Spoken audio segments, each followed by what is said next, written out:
live on Facebook, YouTube, Twitch, and blasttheradio.com. This is The Lowell Green Show. The number to call and be heard around the world is 613-413-2217. Or email Lowell at blasttheradio.com. And now, here is Lowell Green. Thank you, John. Well, it's a beautiful day. I don't know what it's like in New Brunswick, but it's a beautiful day here in Ottawa. Nice little breeze blowing. The sun is very bright. It's quite comfortable. The humidity is gone. So I thought, you know what? This is the perfect day for our windmills to be working, solar panels to be producing. So just before going on the air, I checked with IESO.ca, which tells you exactly how much power we're using in Ontario and where it's being provided. Well, holy mackerel. The wind is really blowing today. I mean, it's really, really picking up. Right now, this is as of 1 o'clock, actually. So as of 1 o'clock, we were using about 19,000 megawatts of power, and wind was producing, get this, 4.1%. Wow. Solar, well, a little bit less than 0.75%. So this is really a leap day. This is a wonderful day for wind and solar. I mean, we only spent $427 billion installing wind and solar, and we're getting wonderful results. A little bit less than 5% today for the several hundred billions that we have spent on this. So I just thought I would pass that on. Anytime you want to check, it's very easy. I keep urging people, check yourself. IESO.ca. That's all. You just go IESO.ca. And there you will see how much power is being used and where it is being produced. And as I say, with the wind blowing really nicely, sun shining brightly, today in Ontario, a little bit less than 5% coming from wind and solar. So let's get rid of fossil fuels, right? I mean, what do we need fossil fuels for? If we got 5% of our power from wind and solar, what the hell? That's all we need. Let's move on. I'm always reluctant to raise the whole issue of vaccines. A lot of people complain we talked about it too much, but we haven't had the issue of vaccines for a couple of weeks now. And there is an overriding question that's got to be asked, got to be answered. It's becoming very clear that we need or soon will need some kind of vaccine passport in Ontario. Increasingly, we are being told that we'll need proof of being fully vaccinated if we attend events such as football games, hockey games, concerts, all forms of international travel, in some cases even domestic travel. I mean, that's already there. That's got nothing to do with the government. Doug Ford is coming under mounting pressure to introduce a vaccine passport. One, as you know, is already underway in Quebec. I think it kicks in September 13th. BC has a vaccine passport that kicks in on September 1st. As a matter of fact, in BC, you're going to need the passport even to go to a restaurant or a bar in BC.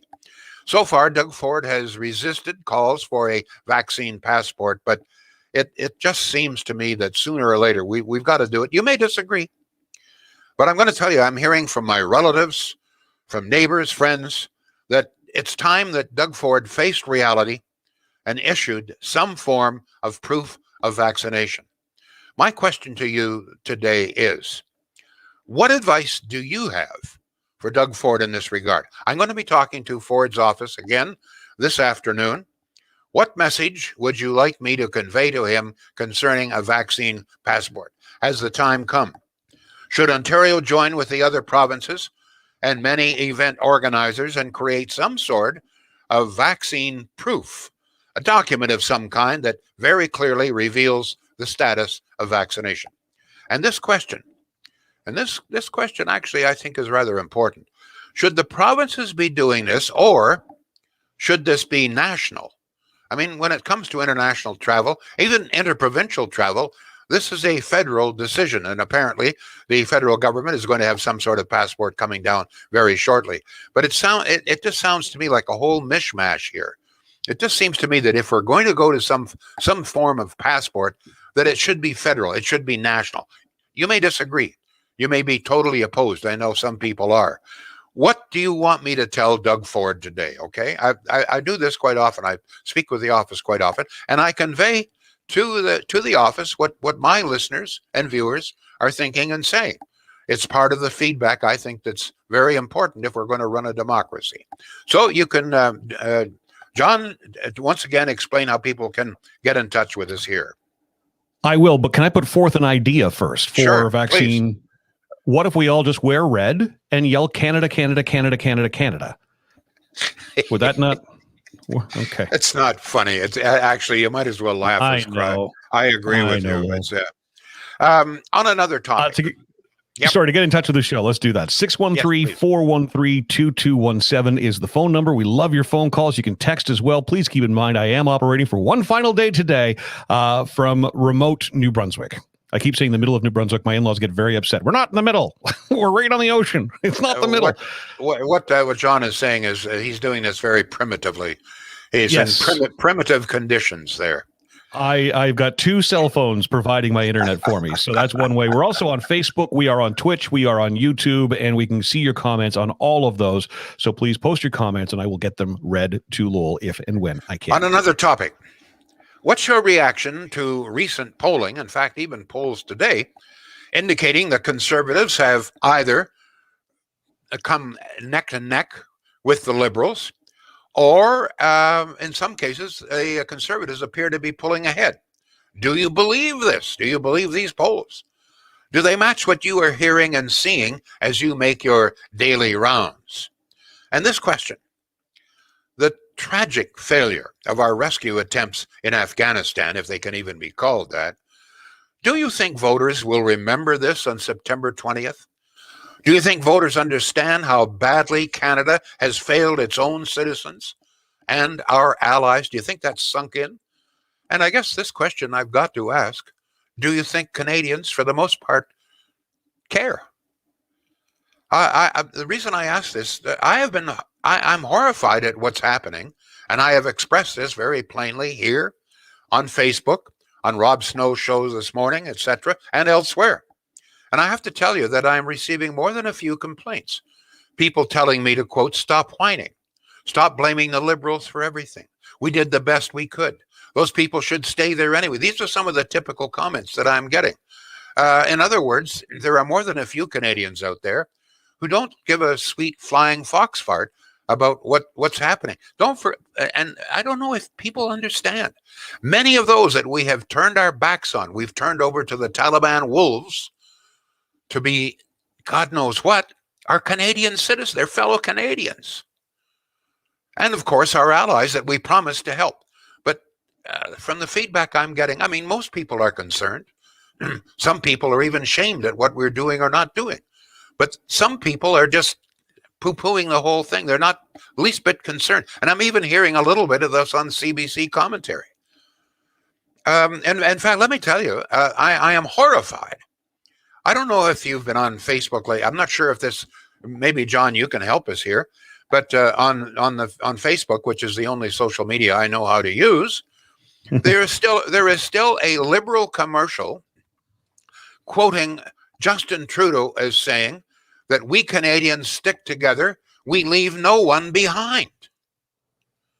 It was on Facebook this morning. The gall, the insufferable gall of this man and this party. We don't leave anybody. We leave no one behind. We're Canadians. Excuse me, we've just left thousands of people behind. I don't understand what's happening here. Is he absolutely tone deaf to the Liberals? I don't know. But I'm going to tell you some of the reaction I'm getting. Stop your whining, Lowell. Stop picking on the Liberals. I don't know.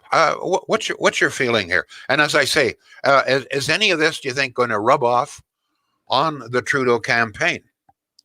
And here's another rant that I have about the terribly biased mainstream media.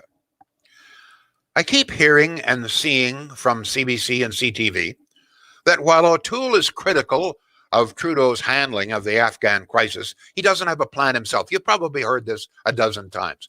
O'Toole doesn't have a plan himself. What a freaking lie. You bastards.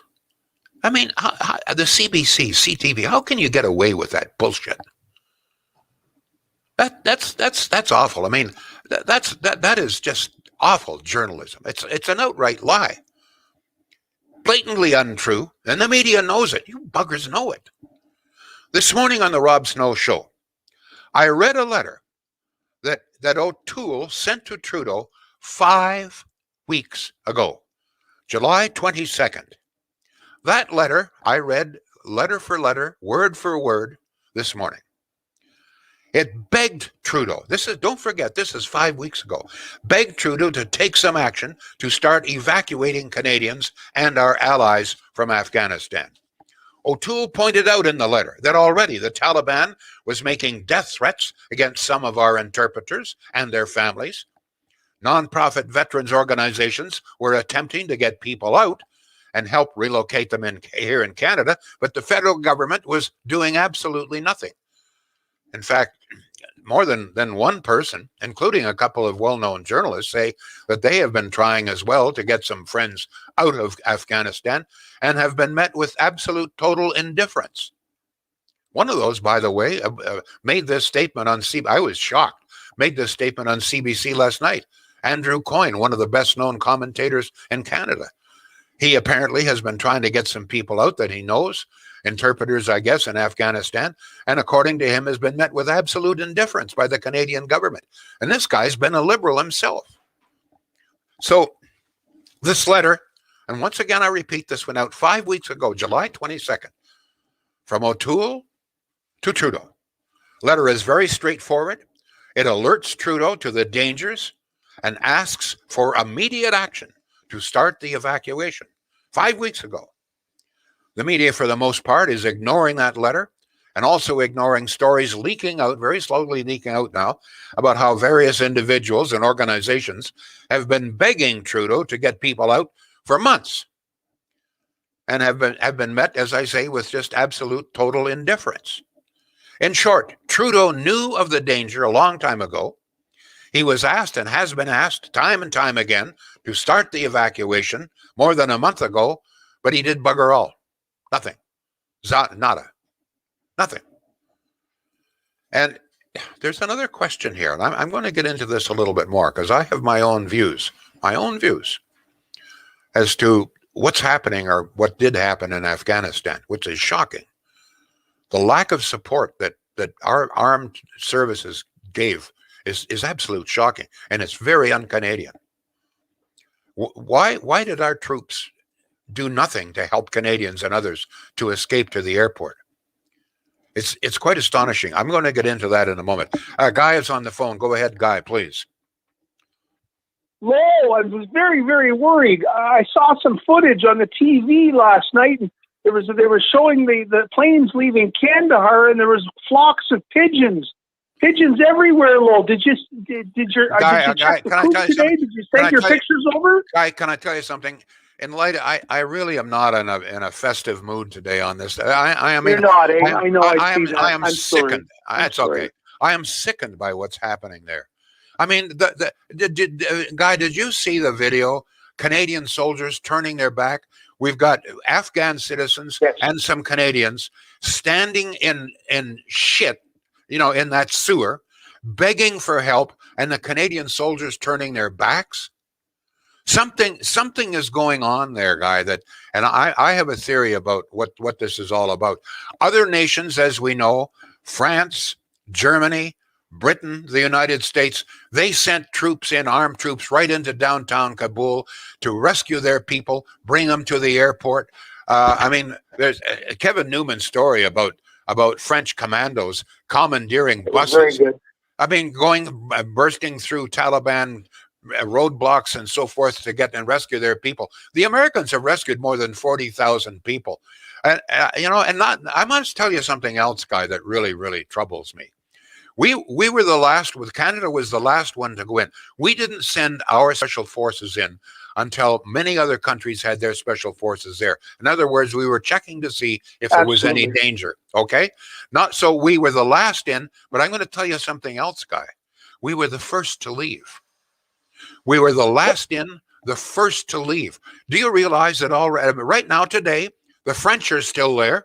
You can laugh at the French dropping their arms all you want. The French are still there rescuing their people. The Belgians are still there rescuing their people. The Brits are still there rescuing their people. The Americans are still there rescuing our people. Meantime, we shut our operations down 2 days ago. And run commercials saying we leave nobody behind. Guy, you know, you've cared about this country a long time. This is not the country that you and I know and love. Nope. I know that. It's not the country. I have some theories on that. Thank you for your call, Guy. Thank you, sir. Thank you. Shields. Got to get the word. Once again, as I've been telling you before, it would appear that the environmentalists, the Trudeau government is going to shut down production or sale of a lot of the lower priced appliances come 2022. In other words, next year, because they're going to enforce the energy save system or whatever the hell they call it on all appliances, which means that many of the lower cost appliances, the refrigerators, for example, with the freezer at the top, front load washers and so forth, that they won't be available anymore. And the appliances are available they'll have to be increased in price, you can be sure. So my message, and the message from Mark Shields, actually from the folks at Shields, is, look, if you need an appliance, you're going to need an appliance, please get the order in now. They'll be able to probably deliver it in a few days because the prices are going to go up. Not because of the manufacturers, not because of Shields and profit and everything else, but because of the federal government ruling. John, we've got some more text here, please. We have a ton of text. Gloria commenting on YouTube. Nice to see some growth there on YouTube. She says, quote, guard against the postures of pretend patriotism. George Washington, 1796. Over to the phone we go, 613-413-2217. This person says, I try to avoid CBC, but they seem to have priority status on YouTube under news. I also read Yahoo News to avoid CBC and CTV, but they sometimes get stories from the two. You have to really sift through the news to get the whole story. Deb, thank you for texting as well. Again, the number 613-413-2217. Deb says, I strongly believe the vaccine passports should be a national passport and not provincial. It falls on Trudeau to make it mandatory.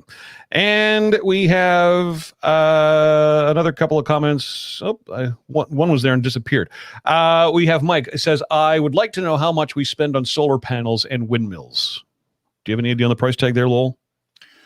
Well, not really. We will never know the full price. The fact of the matter is we're still paying. I mean, we have the highest hydro rates in all of North America right now, certainly competing with California. So we are still paying for it. It's in the tens of billions of dollars. Not only the cost, and I've gone through this before, it's not only the cost of erecting these huge windmills and their cement base and so forth, and the thousands of solar panels, it's the cost of hooking them into the grid. Each windmill has got to be hooked into the national grid with copper wire underground. Every single solar panel has got to be hooked onto the grid with copper wire.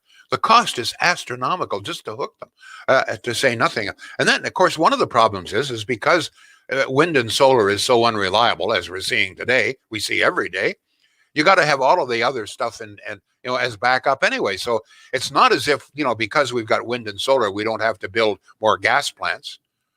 No, obviously we have to build more gas plants. We all remember the $1 billion we wasted on that. So as far as the total cost, Rob Snow probably knows more about this. He's done more research, and I've asked him many times.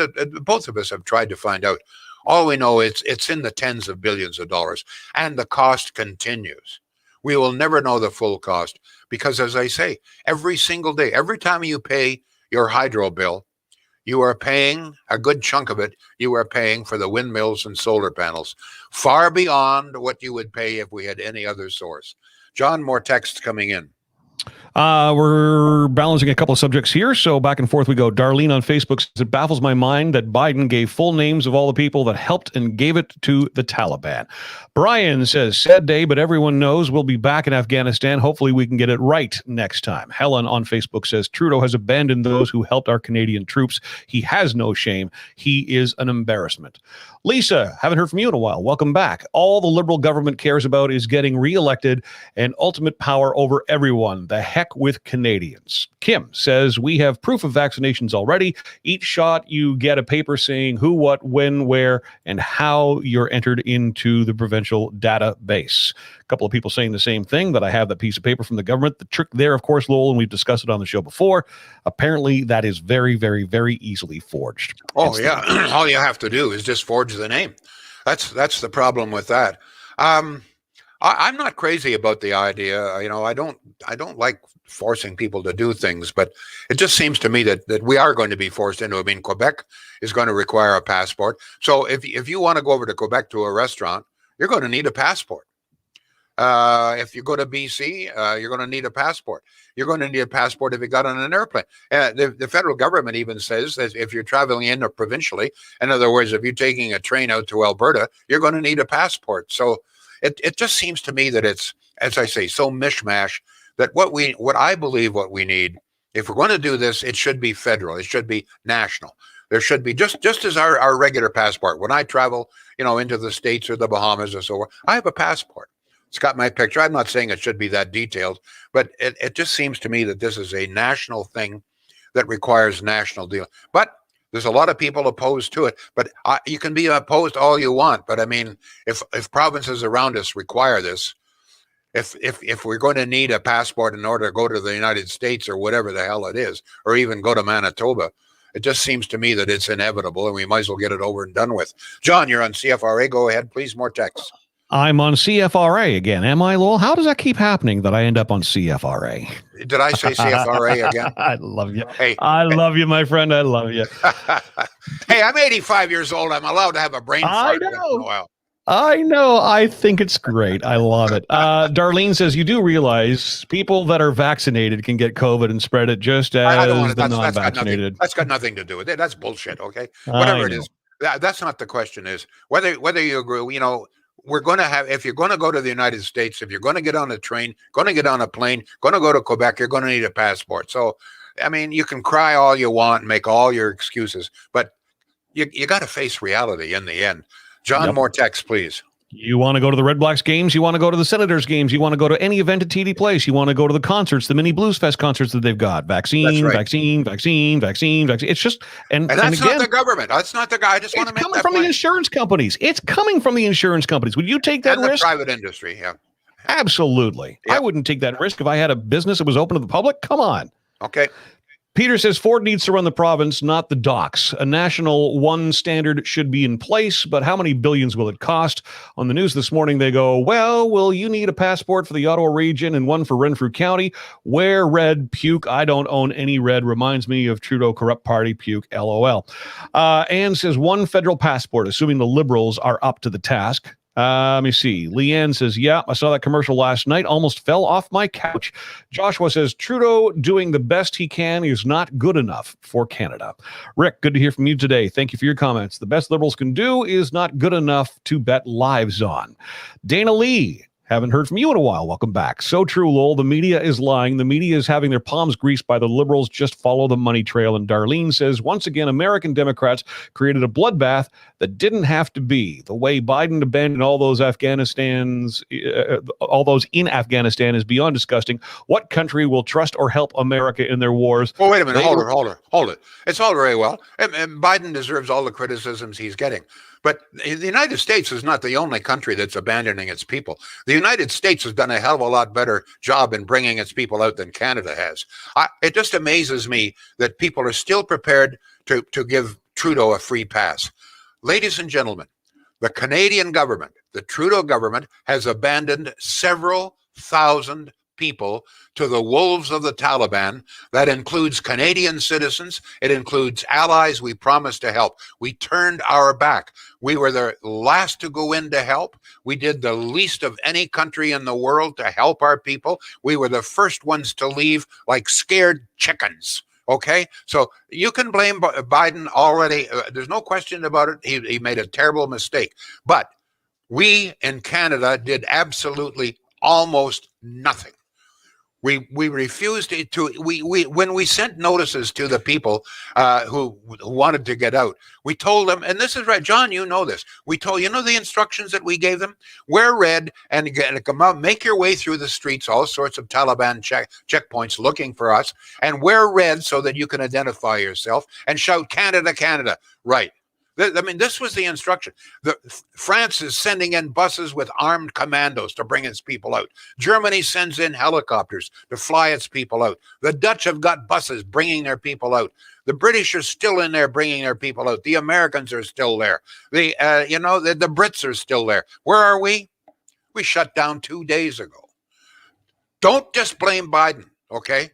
Don't let this damn prime minister of ours off the hook. There's blood in his hands. Oh, I gotta slow down here. Centennial Glass. This gives me some joy. This is a great company, folks. We've talked many times.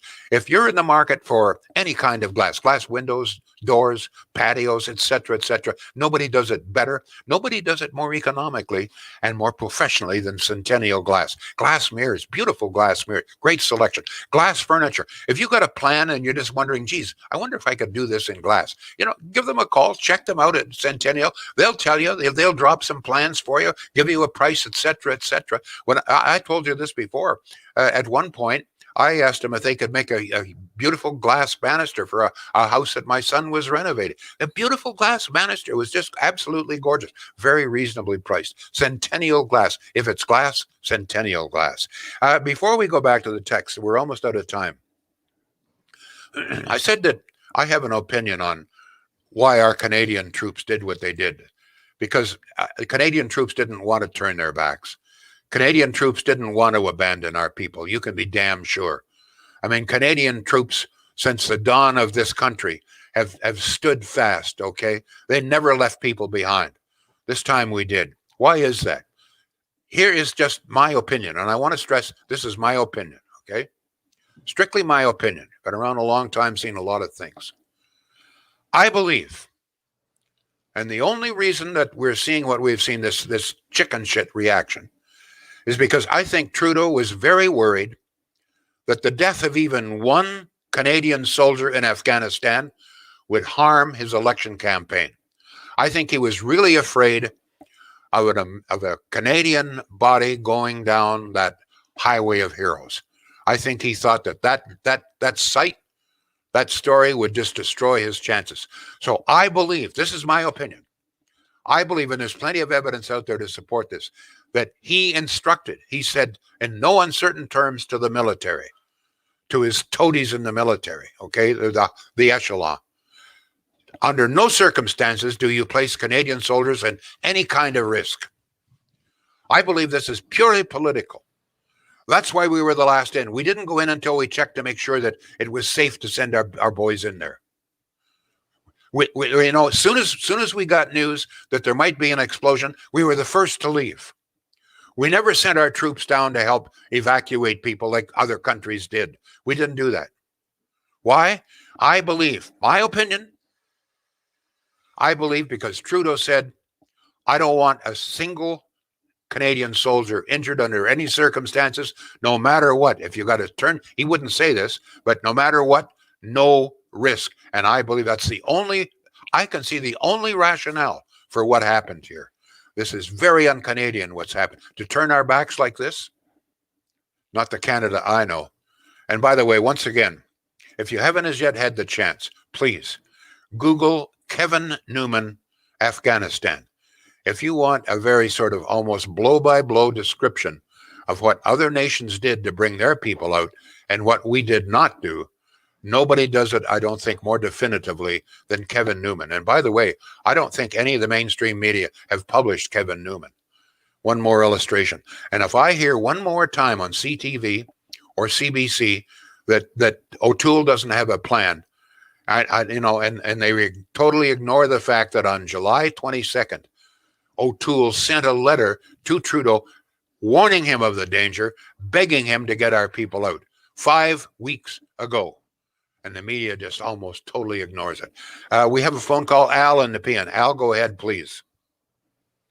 Oh, hi, Al. I just really enjoyed that article by Kevin Newman. It was fantastic. But also, John Ivison in today's Citizen had a great article. Yes, he does. Afghanistan. And it's one sentence I just want to read. It's real quick. It is clear where the Liberal leaders' priorities lie, and it is not with the poor bastards stuck in Afghanistan. And that sums it up, I believe. Couldn't agree with you more. I've never been so... I've never been more ashamed. I'm ashamed of being a Canadian, I tell you. Well, this is not Canadian. This is strictly, as far as I can see, this is strictly Trudeau. He did not want the sight of a body going down the highway of heroes, and he just warned them, no risk whatsoever. The last in, the first to leave. Chicken shit. That's not the Canadian way. Thank you, Al. Thank you all, folks. Exactly. Have a good weekend, please. We'll be back Monday. The Lowell Green Show is seen and heard live around the world at 2 p.m. Eastern. Connect with us online at blasttheradio.com/Lowell Green. Can't join us live? Download the Lowell Green podcast. Available on Apple, Spotify, Google, and more. Ask your smart speaker to play the Lowell Green podcast. This is a production of blasttheradio.com.